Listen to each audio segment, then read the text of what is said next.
you know, it's one of the sort of more revealing and sadder features of the Arab-Israeli dispute and the state of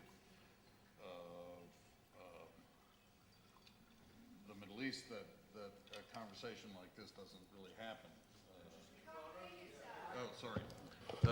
It's one of the sadder commentaries on the state of the Middle East and Arab states in particular, that a conversation such as the one we've been having today, trying to find reasons for a rational solution to the Arab-Israeli problem doesn't really happen in Arab countries. And one of the hopes of the Arab Spring is that that will change. I don't know whether it will or not.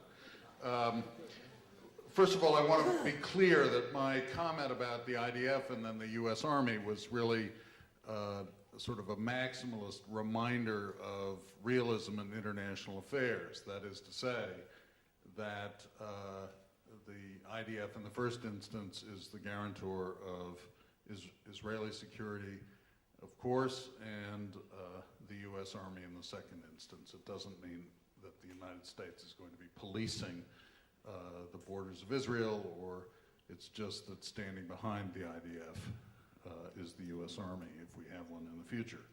A matter of some.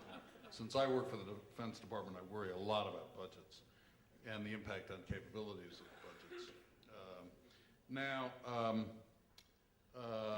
There was a question about why Israel doesn't argue about use the mandate in San Remo. I really don't understand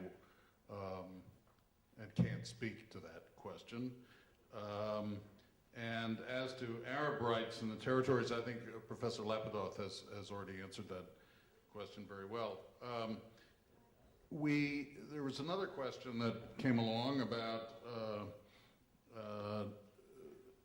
international relations talk generally, and how law has been, and history even, have been displaced by economics and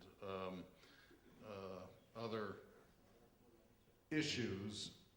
And I think it's true. I spent several years working for the U.S. delegation to the United Nations, and there one would have thought that Israel woke up one day and decided to march into the West Bank and Gaza Strip and the Golan Heights just because.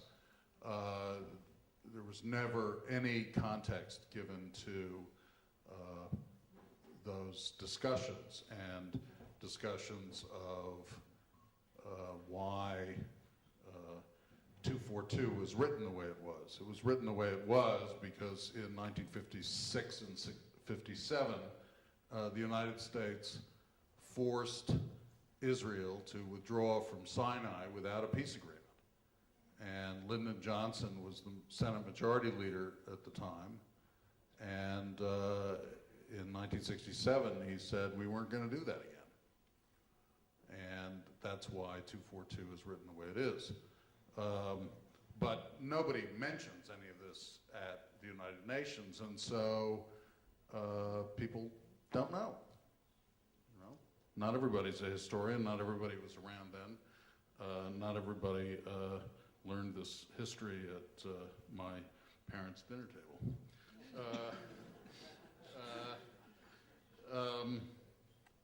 So it's important, I think, and therefore a cause for celebration that this book is being published, and I hope it gets wide readership.